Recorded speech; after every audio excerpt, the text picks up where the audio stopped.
This is the part 3. So, part 2 lang talaga yung dun guys ha, yung pinost ko na isa.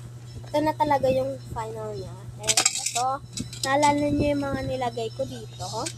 Ayan, mga inipit yung nilalagay ko dyan. Lagyan natin. Accessories na nilagay ko dito para cute. And this one naman. Ano pwede ko ilagay dito? Ano ba maliit na gamit? Ayaw niyang mabuksan.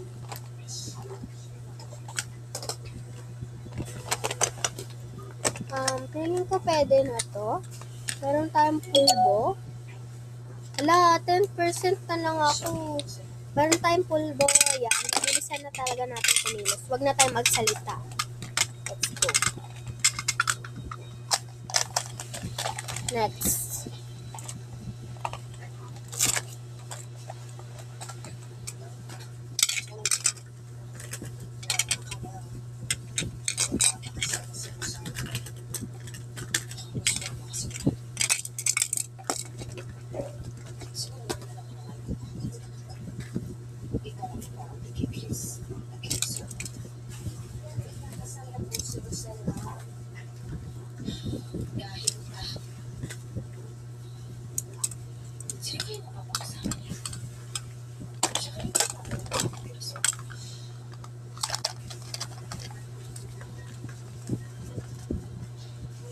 This is the final look. Let's put here.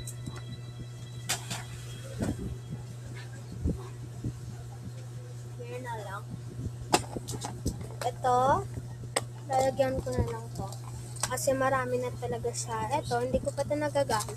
Pakita ko sa inyo yung proof na hindi ko talaga ito nagagamit. Yan. Wala pa siyang sulat kahit isa. Lagyan natin tong tubig na nilalagay ko sa buhok ko kapag ano yung buhok ko. And itong money ko, kailangan nakatago. Okay na yan. Lagyan na natin agad. Ito naman siya sa dulo. So, bibilisan ko na talaga kumilos kasi kailangan ko na talagang mabilis. Ito, wala na itong laman kasi inubos na talaga ng kaklase ko.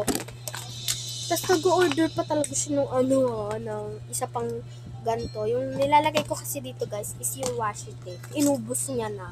And bibili na naman ako ng bago. Umorder pa kasi ako ng Lomo cards kasi inubos niya na rin. At ng paninda ko inubos niya na.